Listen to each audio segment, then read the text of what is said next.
You're listening to the Midlife Ripening Podcast. I'm your host and your trusted midlife midwife, Brooke Hofstess. This is a space for real talk, soul talk, about living a life that's fully, finally yours. We're here for the second bite, the luscious, conscious one, the one you take not because you're supposed to or expected to, but because something inside you says, this is mine to savor. You've built the life, the career, held the family, the calendar, the entire ecosystem of care. And yet something deeper is stirring, a want, a whisper, a truth you're ready to name. Here we'll explore creativity, rest, desire, play, rooted confidence, and the holy audacity of being yourself. If you've outgrown the life that once made sense and you're listening for what's next, come closer. Midlife isn't a crisis, it's a coming home. Let's slow down, feel our way in, and begin again. Hi, love. Welcome back to the podcast. A question I get all the time, especially from women in midlife, is what if I don't know what I really want? If that's a question that has been on your heart, maybe it's because you've been feeling disconnected from desire altogether. Or maybe you do have a sense of what you want, but it's really hard to own it. Something about it feels too big, too selfish, too risky. If that's you, if you're in the thick of midlife where the roles you've played aren't fitting as well, but the next version of you hasn't fully arrived yet, you're in the right place. This is what I mean when I say the messy middle. Not just being between jobs or projects or even relationships, though that may be part of it, but standing at the threshold between who you've been and who you're becoming. The season where you're not sure whether to keep holding it all together or finally let yourself unravel just enough to be reformed. And in that space, desire can feel slippery. It can feel dangerous or entirely unattainable. So, before we dive into this episode, I want to share a quote from Rumi that stayed with me for years. Be suspicious of what you want. Be suspicious of what you want. Now, at first glance, that might sound discouraging, but what I love about it is the invitation to pause and get curious, to look beneath the surface of our desires and ask, why do I want this? Why am I scared to want this? And whose desire is this? Is it even mine? In today's episode, I'll introduce you to the Want Framework, a tool I created to help my clients tell themselves the truth about their desires so they can start envisioning and creating what's next on their terms. Sound good? Okay, let's dive in. So before we get to the framework itself, I want to name something important. For many of us, especially as women, especially in midlife, wanting can feel quite radical, even rebellious. We've been trained, often from a really young age, to prioritize being good over being whole, to ask, what's realistic before we ask, what lights me up? And by the time we reach midlife, desire can feel buried under layers of caregiving, expectations, and fatigue. So here's where I like to begin with a simple question. What permission do you need to give yourself to articulate what you really, really want? Maybe you've been single for a while, and the idea of dating again brings up two things at once: hope and fear. Not just fear of rejection, but fear of wasting your time, of choosing wrong again.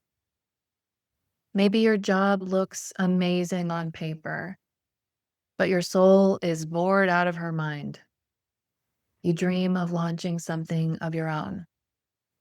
But by 7 o'clock, even brushing your teeth feels like a heroic act. Maybe you want to become a parent on your own, but you're terrified of not having the support you'll need when things get hard. It's hard to dream when you're scared, harder still when you're exhausted.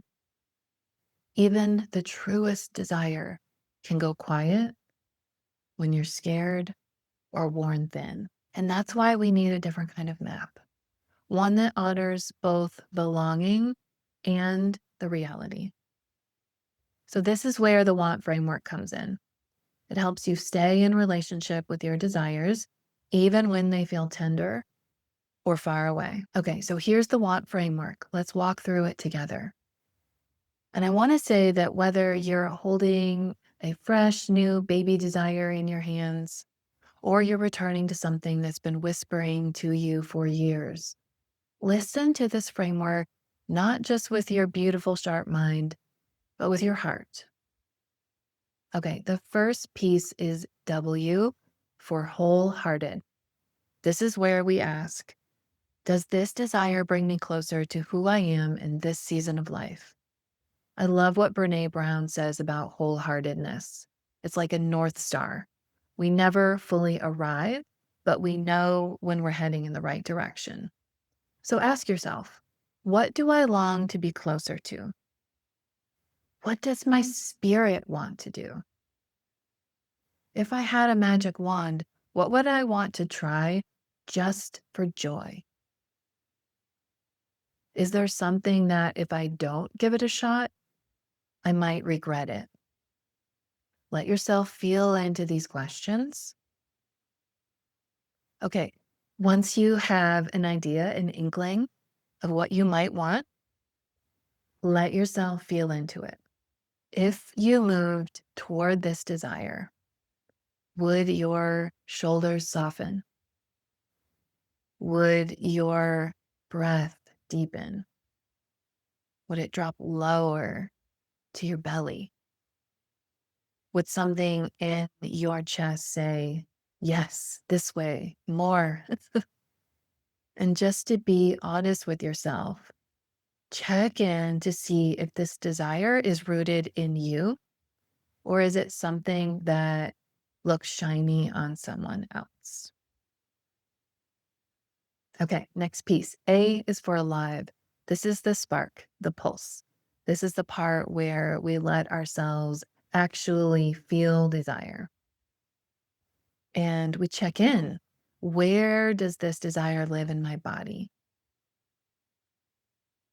Why do I want this? And how could I make this desire art? And by art, I don't mean painting or poetry, unless you want that. I mean giving your desire form, letting it breathe. What if you treated your desire like a creative partner instead of a project to manage? Would it want a playlist, a mood board, a long walk where you just daydream about it with no strings attached? Maybe you're thinking about changing careers. What would a day in that new life feel like? Not just look on paper, not just as a line on your Vita. Would your mornings feel less rushed? Would your work finally reflect your core values, not just your expertise and the next logical step? Who would you be at the end of the day? Tired? Yeah, sure. But maybe a little more alive, a little more fulfilled. Or maybe you're dreaming of taking a sabbatical. How could you map it out like a love letter to yourself? Where would you go? Not just geographically, but emotionally. What would you not do? Could you imagine putting an out of office on your life just long enough to remember who you are in the quiet, in the stillness? Or maybe there's a creative project nudging you. quiet but persistent? What if you gave it a name, a Google Doc, a single hour next Saturday morning? Could you make it 1% more real in small, sacred ways, like buying a notebook that just feels right, or collecting images that reflect its tone and texture?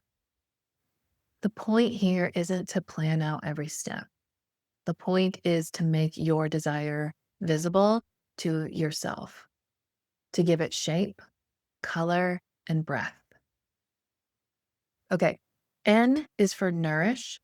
And this is where we get real because desires need tending, they need honesty, they need care. Okay. So check in with yourself here. How much energy do I actually have for this desire right now? What does it need for me to grow? And do I have the capacity to offer that? Maybe you're dreaming of writing a memoir, but you're also parenting a neurodivergent teen who needs your patience and your presence. That doesn't make the memoir a no, but it does mean adjusting expectations.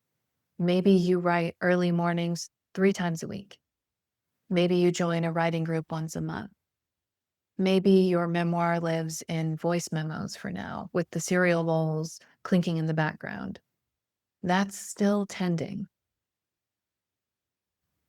The other part of this step is to take an inventory. What inner resources do you already carry that can help you meet this desire? Creativity, tenacity, gut instincts, a love of storytelling. What outer resources might help? Supportive people, pockets of time, a sacred space. And then ask, what's one small next step I can take to nourish this desire without rushing or forcing it? Maybe it's a 30-minute date on your calendar or a sticky note on your mirror that says, "This matters to me," or a text to a friend, "Ask me if I did the thing." And then lastly, don't forget the evidence. Write down what you've already done, the risks you've taken, boundaries you've set, the tiny yeses. Remind yourself you are someone who tends what matters.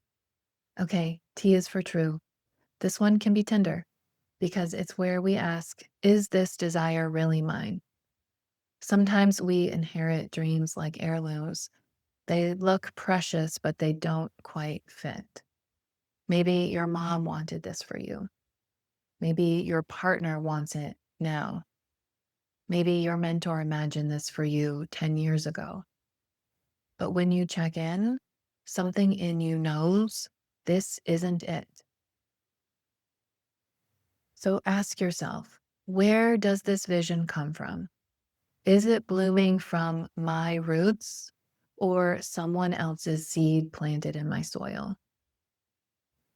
This is the work of what I like to think of as generative selfishness, honest, grounded, nurturing your best interest, your truth. And that changes everything. Once you've walked through the want framework, something usually rises. A next step, a decision, a deeper knowing. It might be small, send an email, pull out the journal, or big, apply, call, start over. And sometimes the clarity you get is not now. And that counts too. What matters most is that you decide, even if the decision is to wait with intention. Lingering in limbo, half wanting, half judging yourself is exhausting. So let this be your permission to trust what rises, even if the answer is wait. As we wrap up this episode, I want to thank you for spending this time with me. I hope the Want Framework offers a new way to be in conversation with your desires, gently, honestly, and on your own terms. So let's close with this episode's seed, a question, a whisper, a blessing that you can take with you. What's one desire you've been whispering to yourself, but haven't dared to say out loud? I encourage you to write it down. let it live outside your body for a moment. Because the part of you that still wants, she's not trouble, she's truth. Until next time. Thank you for spending this time with me and for making space to ripen in your own way, in your own time. If something landed with you today, trust that it matters. And if you'd like to take what you've heard here even deeper, I offer individual coaching and small group programs for midlife women reclaiming their rhythms and desires. You can learn more at brookhofsiscoaching.com or join my email series, The Second Bite. And if this episode spoke to you, I would be so grateful if you'd leave a glowing review or share it with someone ripening alongside you. Until next time, tend your heart and take the second bite.